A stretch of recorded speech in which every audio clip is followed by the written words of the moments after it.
Hello, good afternoon, everyone.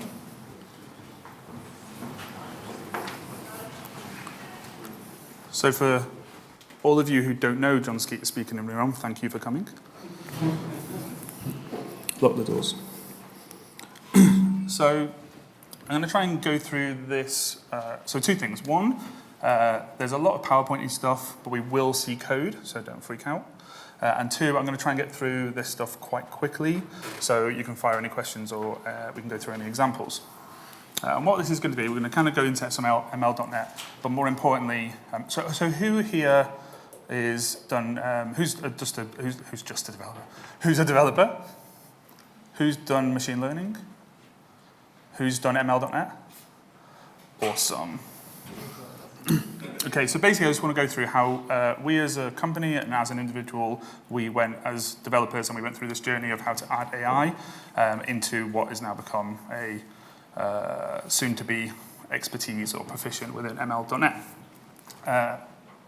But before we start, because all good talks start with a rap video.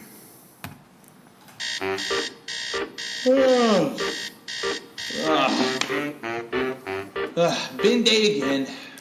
Time to get up. Ugh. Yo, 4:30 and I'm stumbling around trying to make it to the fridge and check my calendar out. All I know is that I gotta put my big bin down, but is it blue, black, green, or brown? All I know is that they're all filled to the brim, and if I bring the wrong one, then things will get grim. I can't mix things up. I work too hard to separate, but I can hear the truck coming. Ain't no time to hesitate. Regular and recycle always seem to alternate, and garden only really comes whenever it's a summer day. Neighbors outside pointing, laughing, making fun of me. Ever since I moved here, I've always been struggling. Aww. Next week they gon' be embarrassed, oh yeah, you betcha. Cause next time I'm just gonna ask Alexa. Now I never ever have to remember. Cause now every bin day I'm gonna ask Alexa. Hey. Which bin, which bin, which bin? And now I never gotta forget again. Which bin, which bin, which bin? And now I never gotta forget again. Which bin, which bin, which bin? And now I never gotta forget again. Which bin, which bin, which bin? When it comes to taking rubbish out, Alexa knows which bin. You will now not be able to get this out of your head, which is the point. So that was the kind of turning point for us, is we had been doing Alexa stuff, and we wanted to create something amazing, and what's more amazing than know if you should put your recycling bin out or your normal bin. Oh. Autoplay. So I'm going to chop around quite a bit, but in the view of giving you some amazing value. So who has seen GitHub search experiments? No? So this is probably going to scare you all, because it will eventually put you out of a job, or will inspire you. So GitHub have an experiment called semantic search, which is, so if you're working on a large code base, and you're trying to find that bit of code that someone's wrote, that let's say is around creating a plot chart, or let's say is the IP address. So basically you can use natural language and it will find the code in natural language. You can even say the search yourself, so drawing a line. And if it can't find the thing, then it will just give you some suggestions. So where's the code that scrapes the data from the website? And this is an experiment on GitHub. You can see the code now. And it's very simple, but it's got a great use case. The same way that PowerPoint has this great feature now called Design Ideas. Has anyone seen this? It is amazing. So I can just write on here a sentence such as, I would like to go to the beach and write an article about how awesome NDC was. Now, I can design this, I can style it up, or I can just use these different design ideas. And these are all quite basic and quite simple. But let's say, for example, I say on here, beach, writing.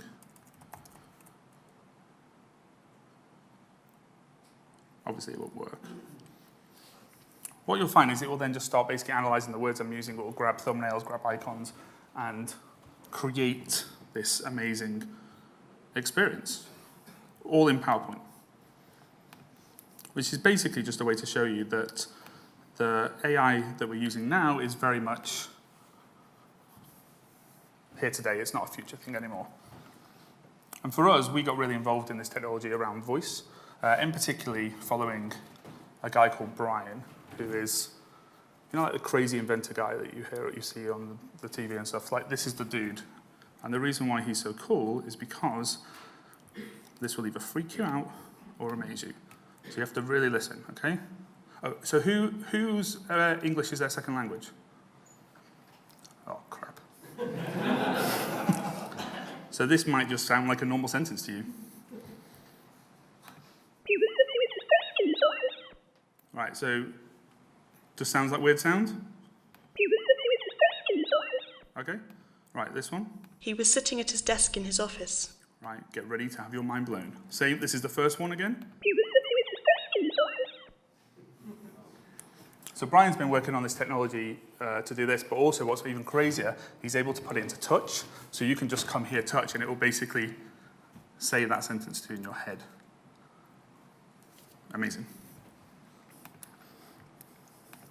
So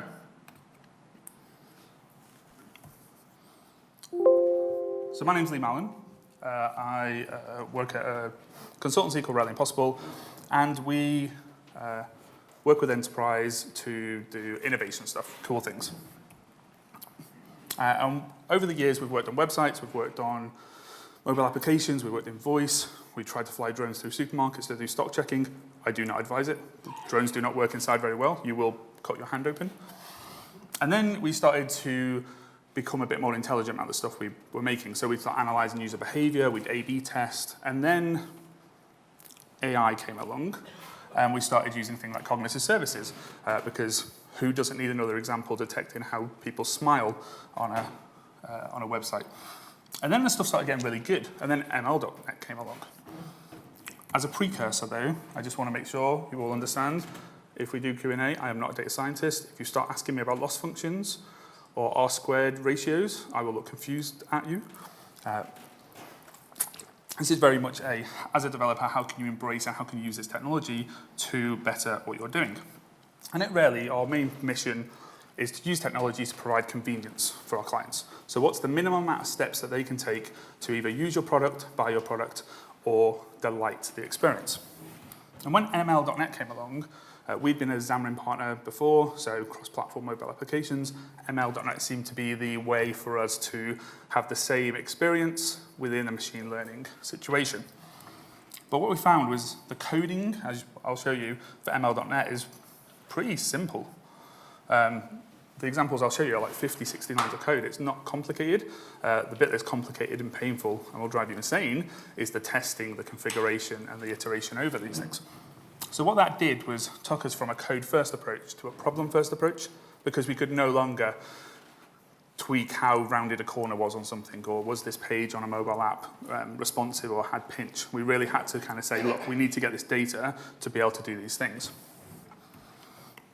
And how this all started for us as a company and just as people is we started using tools that started adding AI functionality. So who's used smart replies from Gmail? So smart replies, you send in an email, and what will happen is it will just auto-suggest the things that you would likely reply with. And it gets really, really good. It's even politer than how you would typically respond back. And then we started using tools like Grammarly. I don't know if anyone's used Grammarly. So Grammarly is a plugin you can use, and as you write blogs, it will just correct your very bad English. But what's great with this is we used to pay copywriters to just proofread our blogs or content. We've completely eradicated that now, and Grammarly does it all for us. And once we've been using these tools, we started thinking, like, how can we integrate AI within the things we were building? So a company approached us, and they had a customer service department. So they get emails in, and they were getting low NPS scores, a net promoter score. And what that is are you likely to refer this to a friend? And what we found was by scanning, with their consent, their outbound emails, we just checked the sentiment of the emails they were sending out, and then we concatenate them into morning and afternoon, Monday to Friday, with a positive or negative sentiment. Surprisingly, there was a lot more negative Friday morning after beers, it seems. And we send this report back to the person who'd been sending them out. So management would never see it, but the member of staff would say, look, on a Wednesday morning, your sentiment seems to be a bit low. Monday afternoon, it seems to be high. And within 2 weeks, sentiment went up by 20% across the board because people were able to see the data and see how their mood was influencing how they behaved. And we kind of thought, could we turn this into something that everyone could use? You know when you get an email from someone and you think, you're writing your reply and you do kind of think, should I send this? So we created a Chrome plugin, which you can download now, called Should I Send It? Which we should be able to show you. So it's very simple.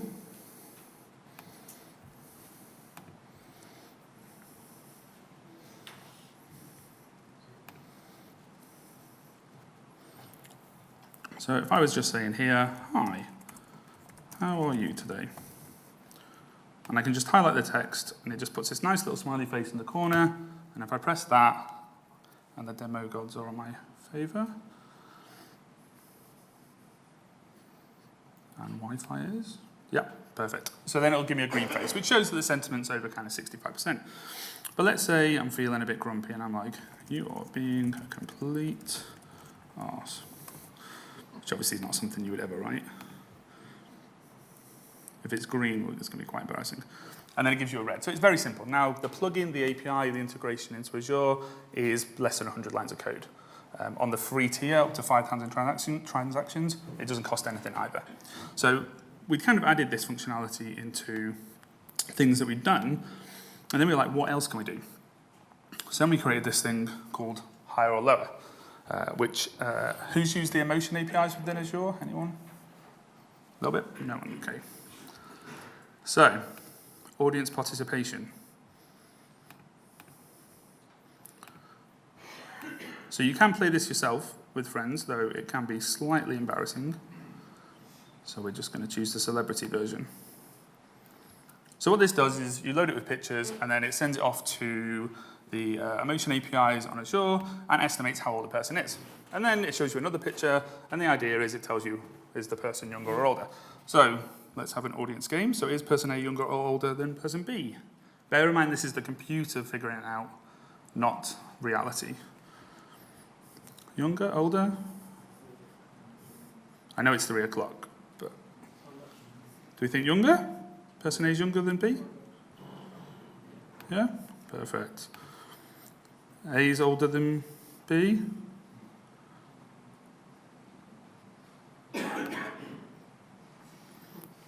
So basically, it's a fun game, and you probably think, what's the point of this? But what we did is we took that, and then you could load it with pictures of friends, which is then a fun game. But then you can load it with pictures of children's rashes.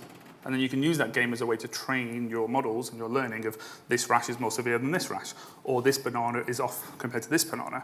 And basically you can gamify the ability to train and collect machine learning data, which is where this ended up. Which kind of leads us on to training a model. So we started using tools, and then we started to use some APIs, but then we wanted to go, well, it's not really doing what we want to do, so we need to train the model next. And then we created this thing called Voicebank. So we've been working a lot with Alexa. Every time I say it, I just think someone's going to have one plugged in, it's going to start talking to me.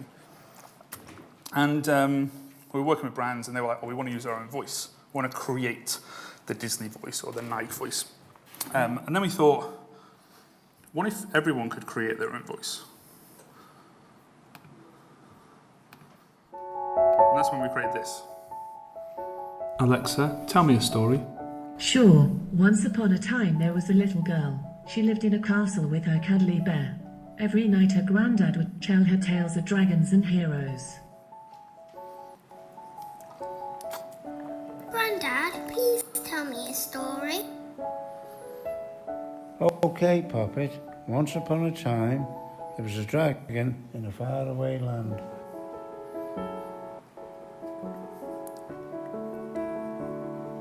So the concept of Voicebank was very much to be, hold on, let's learn our lesson from last time.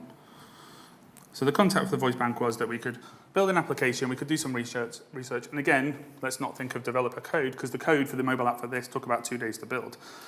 There's 64 sounds in the English language, phonemes, so we had to construct sentences which included all them sounds, which is about 2,000. So you can record 2,000 sentences by reading them into this mobile application. And then in essence, you have got a digital training data for your voice that you can keep forever. Or you could upload it to Azure, Google, Amazon, and basically create a text-to-speech version of your own voice, such as this one. So, maybe this will work. So this is a colleague of mine, so this is her real voice. Hi, my name's Claire. Oh. Name's Claire. Hi, my name's Claire. I originally recorded 101 sentences to run through and see if it could generate a copy of my voice. This is... So that's Claire's real voice. And this is only with 100 sentences, so not the normal 2,000. Hi, my name is Claire and my voice has been created by Voicebank. Voicebank enables you to digitize your voice and use it in many different ways.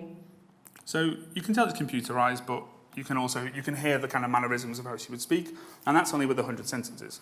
So if we use a few thousand, then we can get a more humanistic approach. Now, like, what could you use this for? So obviously there's the obvious ones of brands using it, but let's just say that you recorded your voice, forgot about it, and then you lost your voice. You could create a digital version of your own voice, or if a loved one passed away. So we built this tool, and one of the use cases we built it for was dementia care. So people with onset dementia, it's quite early to detect. And one of the problems with dementia is you kind of forget the things that you'd said. So what happens if you could record all of them stories, digitize a voice, you could then play back them stories in the person's voice and just kind of keep their kind of fables with them. And once we'd done all these things, we started to get to the point now where, okay, we can train people's models, we've used them, and now we need to start building our own, we started building things like a tool called Photo Price, which in essence is the ability for, if you're a retailer, we take all of the products that are for sale in retail, including their categorization, and then let's say you want to launch a new product, or you want to tweak the product picture, our tool will basically, you drop it in and it will tell you roughly what that product would sell for based on the photo. And then once we've done that, the next step, which is we're not there yet, is when you start researching your own algorithms, where you really want to take control, but this is like a data science division and will cost you a fortune, so you really need to have a specific use case in mind to do it. So very quickly, we're just going to do a kind of machine learning 101. So there's a great example. I've created a short URL on rarely.io/MIST. And it, as a developer and as a non-data scientist, I've watched hundreds of hours of YouTube videos, Coursera courses, and they're all created by data scientists. So they're really heavy on the maths. They're quite confusing. That link will take you to a video, which is introductory to neural networks, and it's by far the best one I've found. And from watching all these things, like any decent framework or technology, it's all about the acronym. So people remember the thing and the process. So I give you Pujasadam. It just rolls off the tongue. Which is basically like a 9-step process to basically get machine learning working. And the reason why we're kind of talking about data and acquiring this information and not really about the code is because the code is literally like 10% of the process. So the first thing and the most important thing is, what is the problem? What is the thing that you want to solve? And I know we have this in development where, you know, business says what the problem is, and then we go and build something, and then we show it to them, and they say it's not right, and then we go backwards and forwards. Like, it's really difficult to do this with models because you need the data to be able to create it. You've got to ask for the data. You've got to acquire it. So you really need to get some amazing metrics as to like how will you judge if this project is successful? And then you've got to get the data. It's all about the data. So we're going to do an example of how this works. So I do need a volunteer from the audience. Who would like to volunteer? If not, I will pick someone. Any volunteers? Yeah? Perfect. Okay. Would you mind coming up? Okay. Now everyone else is going to regret this because you get 20 quid. Okay, so basically what I kind of want to portray here is so my job now is that money's yours. we're in London, you'll be able to get a pint, potentially. And my job is, through what is going to be this persona on the screen, is try and convince you to give me this money back. Okay? Okay. So my name's John. I'm 33 years old.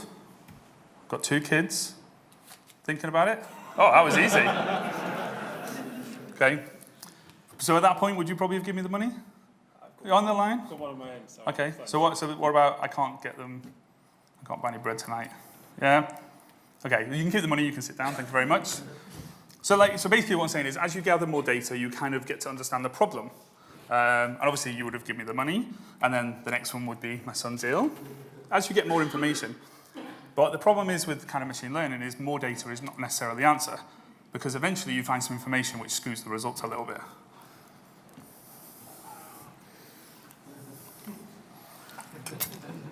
So you've got to be really careful with the information you get, and it's not always about the amount and the volume, it is about the right information. So then the next step is around splitting the data. So if you're not familiar with how a lot of these algorithms work, is let's say you're able to get hold of 1 million records of a data. There are 1 million things that have happened and they've existed. So you kind of need to split it. So because you want to test on real data, not on stuff you've made up, or you don't want to just deploy your model in the field and hope it works.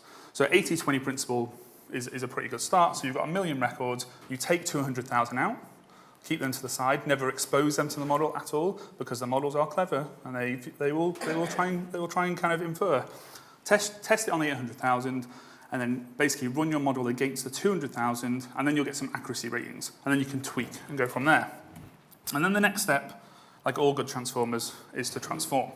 So this is where you get your information, but you've got to remember that with these models, the models aren't clever. This is not Skynet. Like, it's just maths. It's just really hard maths. And all they do is understand numbers. So you can't really give it text. You can't give it, anything. You can't give it an image. You're just giving it colors and brightnesses and things. So you need to transform this information into numbers. And then you need to choose your algorithm.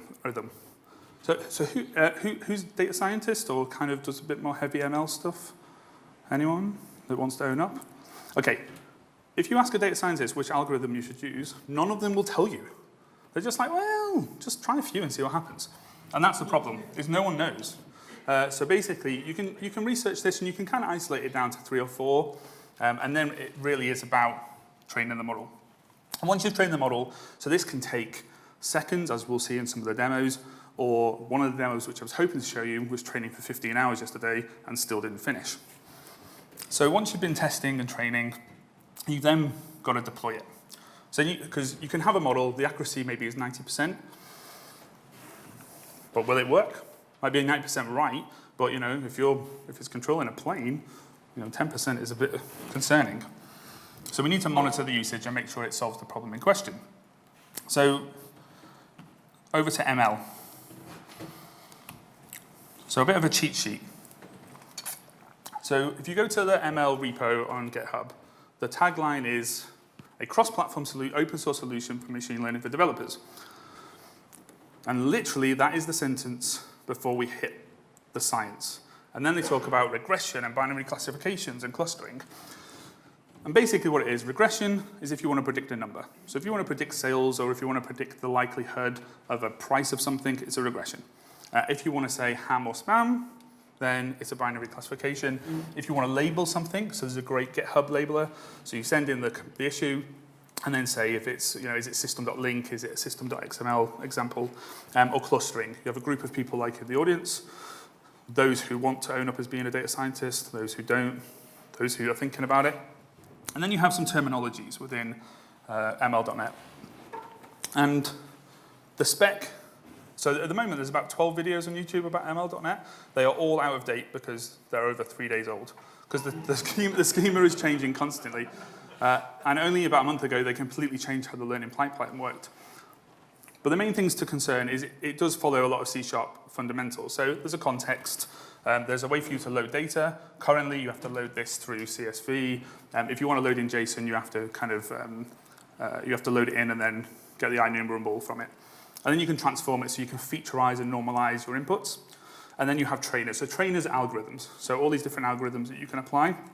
And then there's a prediction engine, which is basically you've trained your model and now you want to predict give it a score. So you send it some sentiment, and then you want to see how it could work. So let's give an example. So as I mentioned, we built this tool called Should I Send It? And it's using the Azure sentiment analysis API, which is pretty good. But you're all going to try it now, so potentially we're going to go over our free limit and it's going to stop working. So we're thinking like maybe we should just create our own model. So this is basically it. At the back, so I zoom, is that okay? Yeah? So basically I'm going to keep it, I've kept it all in one page just to show you how little of code this is. So these two classes here, sentiment issue and sentiment prediction, and then this is our code. So here we have our context, and here we have a text reader. So this is basically just grabbing values from a CSV. And what the CSV is we have a training one and a test one. And it's just a big list of sentences with a 0 or 1 next to it, defining if it's profanity in this particular data set. Though it is American, so their tolerance of profanity is a lot lower than ours. And then here we have what is known as a data view, which is basically just loading data into an object that we can do something to. And then here we have our trainer, of which there are many of them and many ways to customize the properties, but for the purpose of this, we'll keep it basic. And then we have a data processing pipeline, which is where we have to basically turn our text and things and normalize our values, which in this case, all we've got is a sentence. So all we have to do is featureize a text. And what happens is it turns that text into a vector of floats using a process of pulling out the anagrams. I have no idea how that works. And neither do you. The same way that you probably don't need to unless you really want to delve deep into this stuff. But we can trust Microsoft that it works most of the time. And then what we do is we build up our training pipeline. So they have this concept of basically saying, does this pipeline fit the training data? Don't know why they didn't call it train. It would make a lot more sense.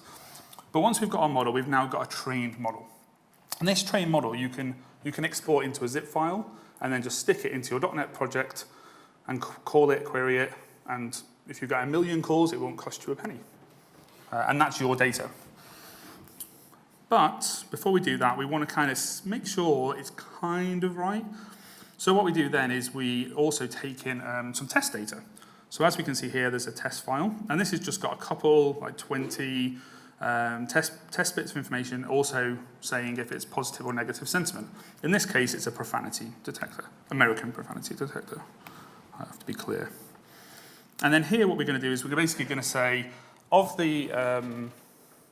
basically, let's like what's the stats that we can get from this, and if it's cool, then let's export it as a zip. So let me run this, and then that will hopefully make some more sense. Oh, of course.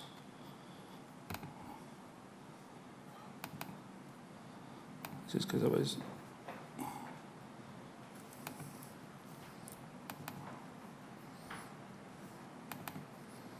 There we go.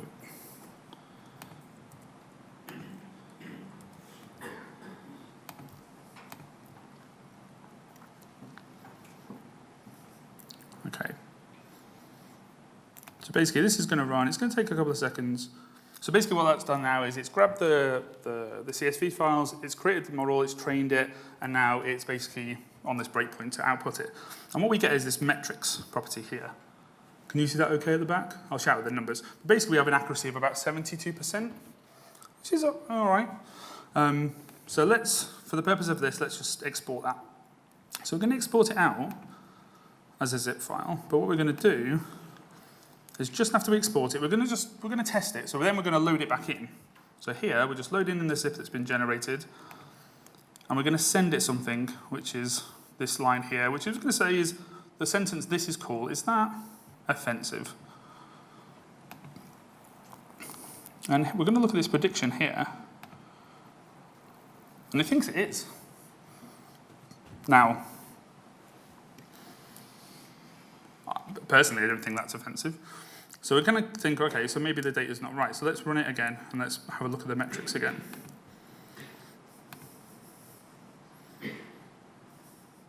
And as you can see, that's like 75 lines of code.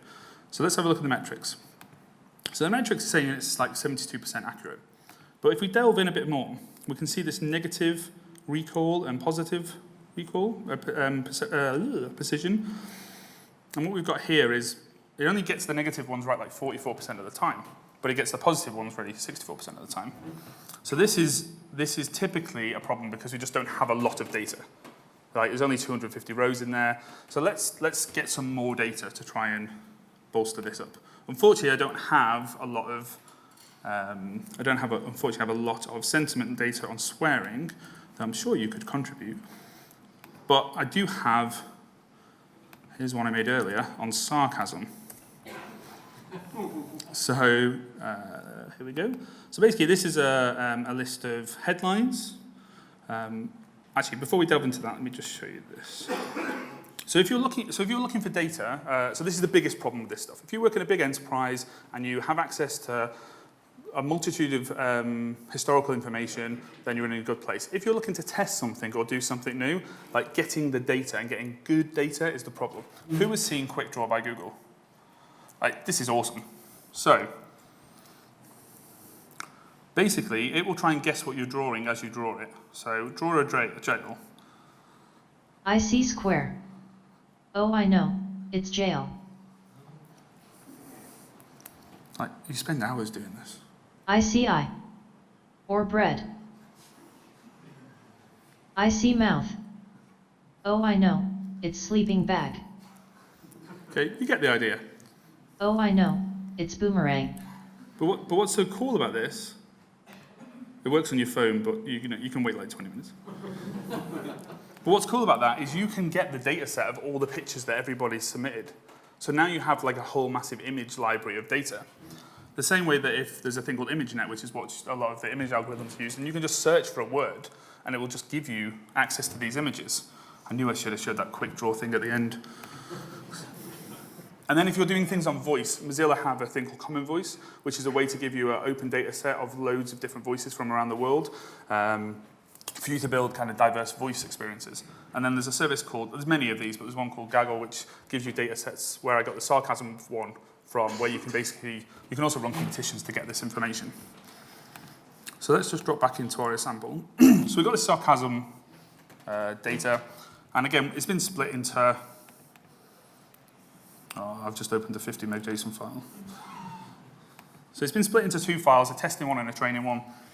And then if we go into here, it's exactly the same code. The only difference is we're just pointing it to these two different CSV files.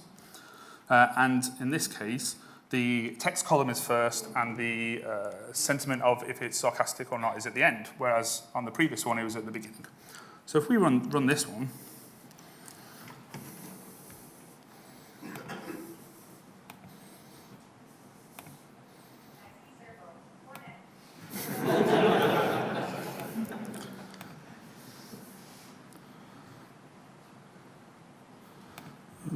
did we put a breakpoint in? Let's go quick.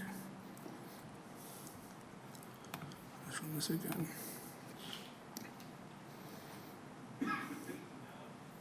So this one takes a bit longer. So this is loading in about 29,000 lines.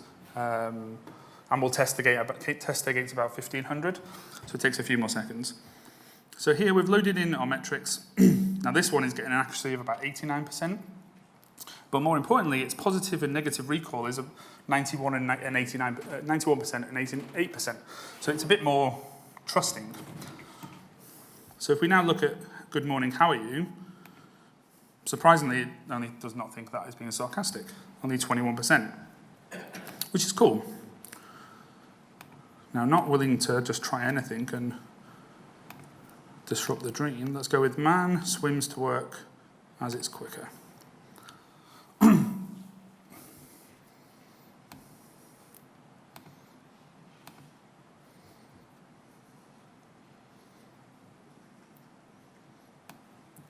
So this is going to come back, and this is, as you can imagine, I wouldn't pick something that isn't going to work. This is going to show to us that this one it believes is 92% sarcastic. So this is cool. The thing is this data, this is sarcastic data. It works, but In this case, it's American information, so it's not going to work for every different version of what we're doing. So what do you do? So basically you need to gather your data. You really need to hone in how you're going to get this. But let's go with something that's a bit more yes or no. So there's a great example in the GitHub repo around taxis. We've stripped it down into this case. So this is basically predicting the taxi fare. So if you think Uber, Deliveroo, any of these applications that give you your cab, this is how much it will cost. It will cost between 20 and 15 pounds. We can do that. So how this will work, training data, again, a lot of these records, which basically just says the passenger count, how long the trip cost, how long it took, and the distance. So we load all this information in, and again, the same as before, we load the data in, comma separated, we read it in. This time though, through probably previous trial and error, we've realized that the model only really works between a certain price. Like most of these taxi trips are going to be quite small, and occasionally someone forgets their car and does like a trip to Vegas from New York or something. So we want to exclude them. So once we've loaded our training data and our test data in, you can then filter based on the column. So you can just say, by this column, I just want to filter out anything that is above or below $1 and above $150. And then we're going to build our pipeline. So here, because we have got quite a varied set of data of numerical values, we just want to normalize it so that we can kind of bring the information in a bit closer. And once we've got it, we're going to train our model the same way as we did before, and then we're going to evaluate it. And what this means is then we can basically say, someone wants to take a trip of one passenger at 11:40 that's roughly 3 kilometers away. And what it will do is it will spit out the answer and a model for that.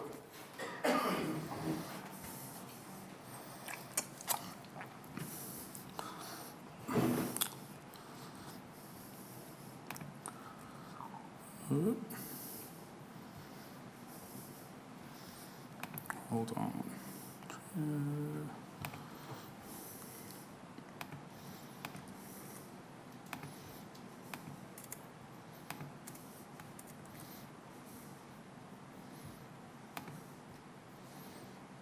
Okay, let's run that.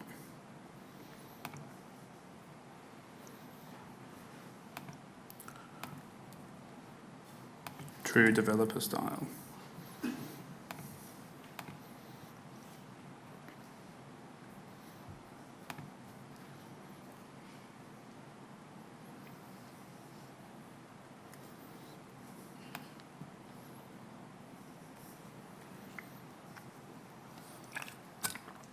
Okay, so this actual trip would cost around $15. So let's have a look. So say 15.9. So there's a kind of tolerance there of off by $1. But if you're kind of just getting an estimate for the trip, if it's between this and this, like that's good enough. But let's say we've now created our model. So we've got this zip file. Like, what can we do with it, and how easy is it to add in? So as I mentioned earlier, we had created this this little plugin called Should I Send It for Chrome. So this is basically the code for that exact plugin. So we go, we just kind of validate some stuff, and then we basically call the Azure API to get the sentiment. And then based on the result that comes back, is it over 65%, we'll say it's positive. If it's less than 45, we'll say it's negative. And if it's in the middle, we'll just call it neutral. And if you want to put in your own plugin, your own model, it's as simple as just replacing that little bit of snippet of code here, which is where we're just talking to the API, just replacing that with this, which is where we're just going to grab that zip file, we're just going to read it in, and then we're just going to create a prediction engine, and then we're just going to pass the text to it and return back the probability and get a positive or negative response. So it's all very straightforward.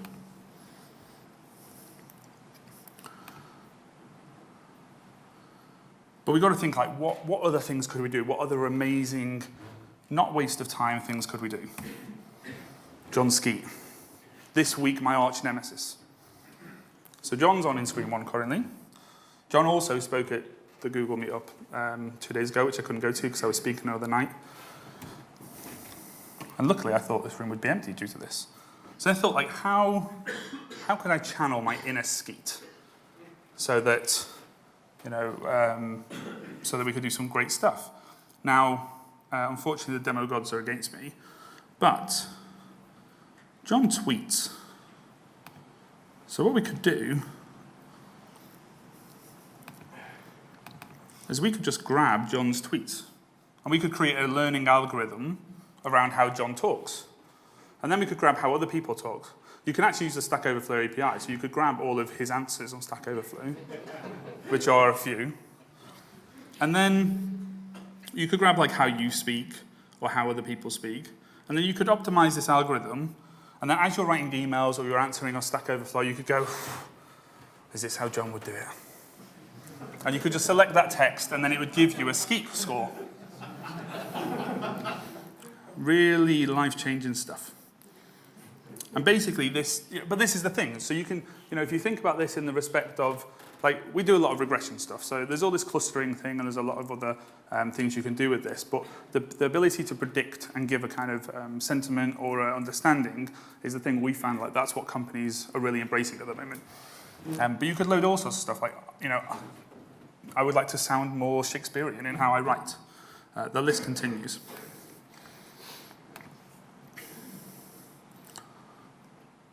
And as I mentioned with the Voicebank thing that we'd created, so we'd used Alexa, and then we'd use Chris, which is Azure's speech kind of API. And then we were like, we kind of want to customize this before, because Chris is the Azure tool and doesn't have support for UK British. So if you digitize a person's voice, you do get, because you're building on top of their models and then adding your sentences in. So you kind of get this American twang to what's being said. So then we were thinking, right, well, we need to kind of get a raw model that we like in TensorFlow, unfortunately, because ML.NET at the moment only supports the ability to predict TensorFlow models. You can't train them, but apparently it may come in the long term. So that's how, unfortunately I can't show it to you because hopefully this is what's going to get me like a really nice house one day. But basically this model is a way for us to basically create even more humanistic voices using things like WaveNet and be able to store this stuff in the cloud. And then privacy. So this is probably the biggest thing to bear in mind for two reasons. One, who's heard of this thing called GDPR? So as a consumer, GDPR is awesome. Like, I love it. I love just going to recruiters saying, delete my information now. But one thing what's bad about it is AI models need data. And you don't really know what data is going to work and how you're going to get it. So if you're in a company and you're saying, we want to start predicting the occupancy level of our gym or of our hotel or of our restaurant, and they're going to go, cool, but we can't give you the information. So you kind of have to have a real solid business case for how this is going to work. You might even have to start collecting this data yourself just to prove the model. But it's important. It's important that we both have the respect for kind of consumer privacy, but also if you're going to do these types of things, that you have this ability to respect the model and how it needs this information. It's just, don't just run headfirst and kind of got all this data, I'm going to stick it into the model, because in theory, that model is based on that data. And if you want to try and explain in terms and conditions how that person's data has been used in the model, but you can't explain how the model works, then it's a difficult thing. So I just want to finish with one last bit, which is, so these are all the photos that were in this presentation. I'm going to go a bit down brown on you now. So I grabbed 1,400 pictures off SlideShare of the most viewed slides and popularity. And then I ran it against the pictures I thought I would want to add into this presentation. And based on the audience and the age and roughly demographics of the people I would expect in the room, these are the pictures that came out as being the most popular. And basically what this means, and it's a bit tweaked based on human emotion, one of these pictures will resonate with you. So like with Rarely, where we try and kind of make things convenient with our clients, this will make this talk the most convenient talk for you remembering today. However, there is one bad thing about it. even this has a bias. So if you look back on here, apart from the girl, can you see any pictures of females? So if we go all the way back, I added one in. So there's Amanda.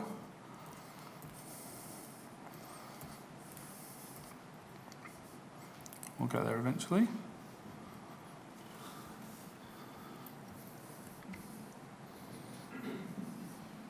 So I did this picture in because all the slides that are the ones I've viewed haven't got pictures of females in as role models for development and kind of driving this stuff forward. So the data just said, well, why would it suggest one? So sometimes the data will have a bias. Sometimes you have to go against what the machine says to kind of make the change. I hope that was, we finished a bit early. I hope that was useful. Any questions? If they're stats questions, I will not be able to answer them. Thank you.